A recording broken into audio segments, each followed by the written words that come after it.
The conventions of a short film are not very easy to identify. In fact, after watching many myself on YouTube, I realise there is only one. A short film must be short. And even this is vague. They can range from a very short 2-minute film to a not so short 40-minute film. So really, there are not many guidelines to follow with a short film until you've selected a genre. Only then do the usual genre conventions apply. This year I decided to make a romantic film with a twist.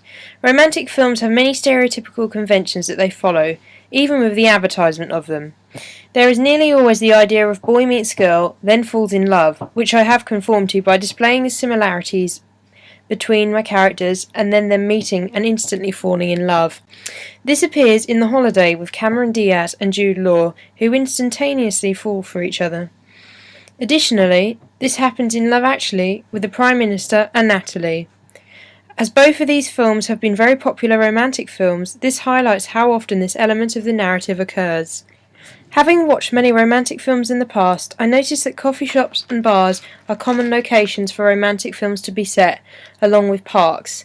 Both types of location are quite public, meaning that there are many factors that can change the storyline, which is why they are so commonly used. I chose to feature both in mind to conform to the typical genre locations. The couple both spot each other in Cafe Nero and then eventually meet in the park.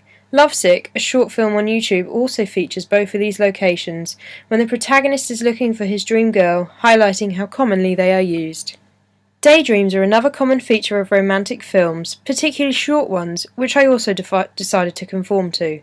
Both Freya and Tom imagine themselves with one another during daydreams, highlighting how they like to be together.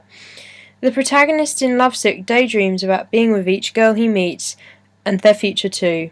Furthermore, the protagonist in The Paperman daydreams a lot too. This confirmed to me that if it is a common feature of romantic films, and therefore I should conform and to feature them too. I decided, however, to subvert conventions at the end of my short film. 9 times out of 10, romantic films will feature a happily ever after, or at least a happy ending. Right from Shrek to 9 of the 10 stories in Love Actually, they all have a happy ending, which originates from fairy tales. Going with what my audience suggested, and also as I was keen to myself, I made sure that Tom and Freya did not have a happily ever after, as I wanted my short film to be different. Adding a plot twist like this is unexpected, capturing the audience's attention more, which is what I intended to do. Along with the narrative of my short film, I also wanted my poster and review to reflect real media products and conform to typical conventions. I based my poster's layout on the Silver Linings Playbook poster with the split heads. This physically represents my characters being worlds apart, and also features both protagonists in a close-up, which is common on romantic film posters. Additionally, I conform to romantic colour conventions of the red, black and white, as seen on posters for Love Actually, The Ugly Truth, The Proposal and many more. This allows the audience to easily identify my genre and hints at my narrative. My poster also conforms to normal poster conventions of layout and content. I wanted my review to be the spitting image of an Empire one. I did this by analysing the layout of other Empire reviews in great depth and then adding these features to my own.